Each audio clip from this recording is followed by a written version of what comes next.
नमस्कार, बहुत स्वागत है आपका। आप देख रहे हैं भाग्य चक्र और मैं हूं आपके साथ शैलेंद्र पांडे। आज हम बात करेंगे नव दुर्गा के 7वें स्वरूप के बारे में, जिनका नाम है माता कालरात्रि। माता कालरात्रि कौन है, इनकी महिमा क्या है और इनकी पूजा का विधान क्या है, आज इस विषय पर बात करेंगे।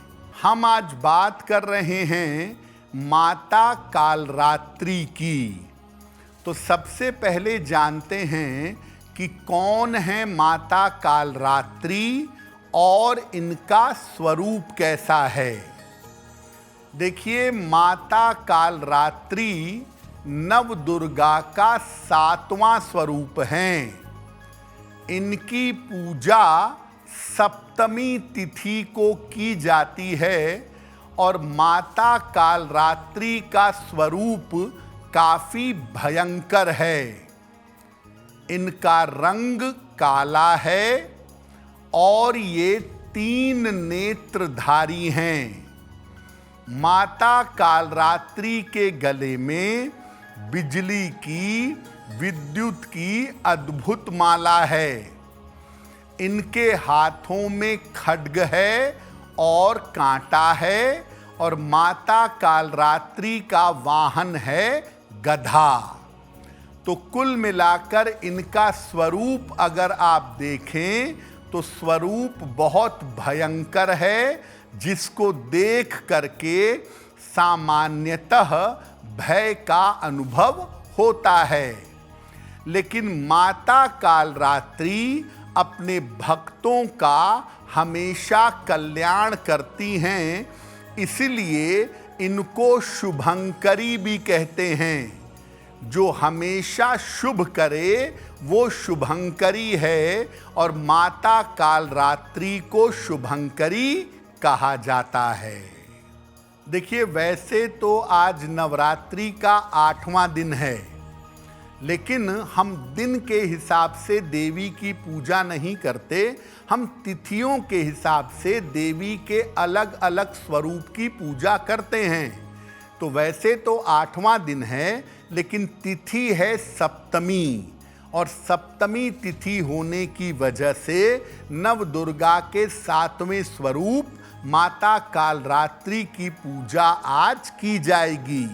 तो आप बिल्कुल कंफ्यूज मत होइएगा कि आज तो 8वां दिन है, महागौरी की पूजा क्यों नहीं हो रही है।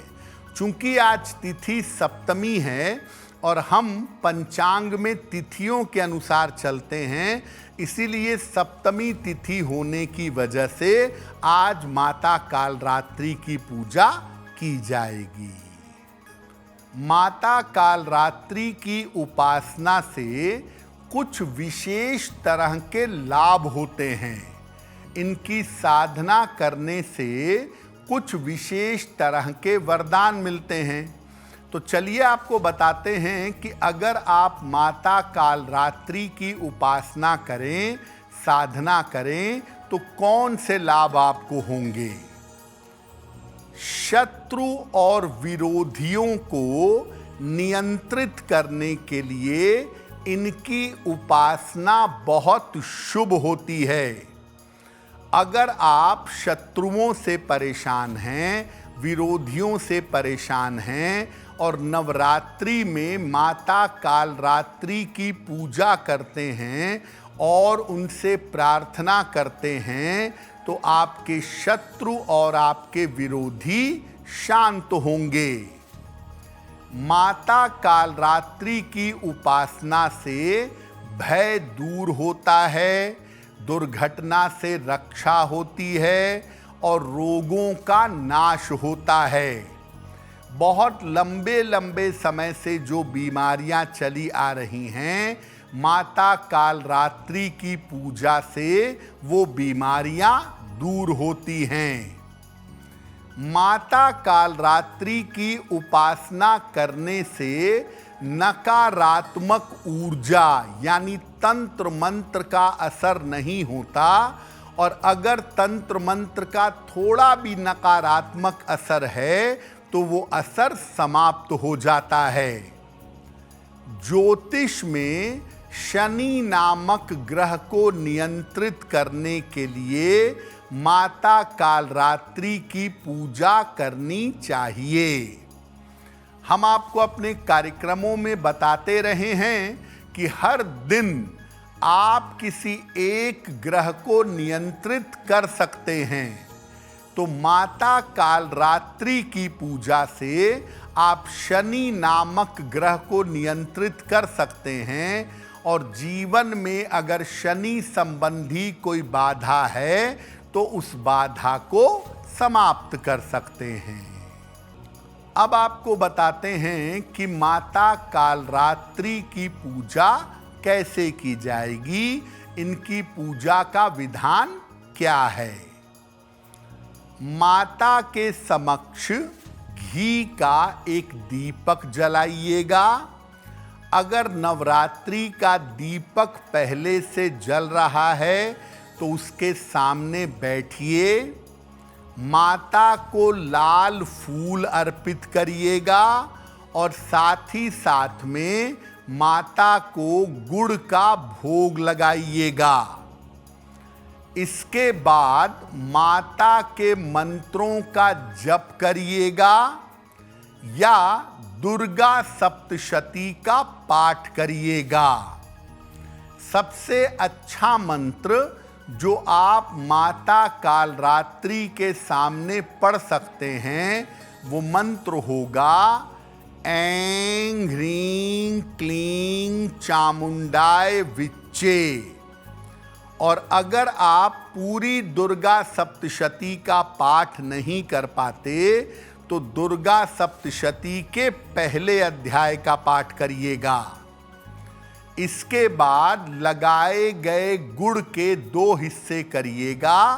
आधा भाग परिवार में बांट दीजिएगा और बाकी आधा गुड़ किसी ब्राह्मण को दे दीजिएगा। काले रंग के वस्त्र धारण करके या किसी शत्रु को नुकसान हो जाए, किसी विरोधी की जान चली जाए, इस उद्देश्य से पूजा मत करिएगा। माता जगत माता हैं, सबकी माता हैं, इसीलिए किसी की जान चली जाए, किसी को नुकसान हो जाए, किसी के जीवन में समस्या आ जाए, ये प्रार्थना मत करिएगा। आप सिर्फ ये प्रार्थना कर सकते हैं कि मेरी समस्याएं दूर हों और मुझे शत्रु और विरोधियों से छुटकारा मिले, मेरे शत्रु और विरोधी शांत हों। अब आपको बताते हैं कि अगर आपके शत्रु ज़्यादा हैं, विरोधी ज़्यादा हैं, तो शत्रु और विरोधियों को शांत करने के लिए माता कालरात्रि की पूजा कैसे करेंगे। सफ़ेद या लाल वस्त्र धारण करके रात के समय में माता कालरात्रि की पूजा करिएगा। माता के सामने एक दीपक जलाइएगा और उनको गुड़ का भोग लगाइएगा। इसके बाद 108 लौंग ले लें, एक एक करके लौंग माता को चढ़ाइए और हर लौंग के साथ एक एक बार नवार्ण मंत्र पढ़ते जाइए। नवार्ण मंत्र होगा ऐं ह्रीं क्लीं चामुंडाय विच्चे। ये मंत्र पढ़िए, एक लौंग चढ़ाइए, फिर पढ़िए ऐं ह्रीं क्लीं चामुंडाय विच्चे, दूसरा लौंग चढ़ा दीजिए। इस तरह से 108 बार नवार्ण मंत्र पढ़िएगा और 108 लौंग देवी को अर्पित करिएगा। पूजा की समाप्ति के बाद उन 108 लौंग को इकट्ठा करके अग्नि में डाल देंगे और देवी से प्रार्थना करेंगे कि आपके शत्रु और आपके विरोधी शांत हों।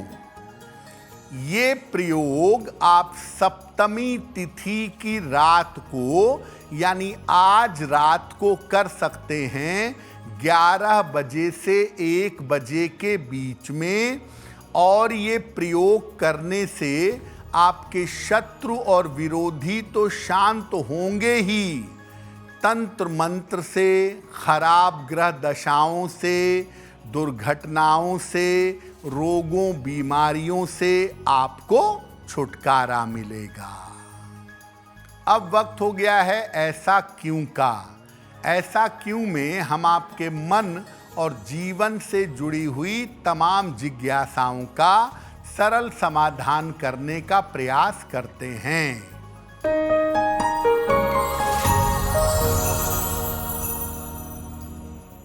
बहुत सारे लोगों का ऐसा मानना है कि माता कालरात्रि और माता काली एक ही हैं। क्या ऐसा है? देखिए, शक्ति की पूजा कई स्वरूपों में होती है। शक्ति की पूजा नव दुर्गा के रूप में जब होती है तो माता कालरात्रि नव दुर्गा का 7वां स्वरूप है। और शक्ति की जब तंत्र पूजा होती है 10 महाविद्या के रूप में तो माता काली 10 महाविद्या का पहला स्वरूप है। तो वास्तव में माता कालरात्रि की सामान्य पूजा होती है, ये अलग देवी हैं, नव दुर्गा का स्वरूप हैं। और माता काली की तंत्रोक्त पूजा होती है, ये अलग देवी हैं, ये 10 महाविद्या का स्वरूप हैं। तो इस प्रकार से माता कालरात्रि और माता काली दिखने में स्वरूप भले ही एक जैसा लगे, लेकिन दोनों का स्वरूप अलग है। अगर आप मुझसे जुड़ करके अपनी समस्याओं का समाधान चाहते हैं और चाहते हैं कि आपकी समस्याओं को ज्योतिष के माध्यम से सुलझाया जाए, तो आप हमसे संपर्क कर सकते हैं, जुड़ सकते हैं एस्ट्रो तक पर।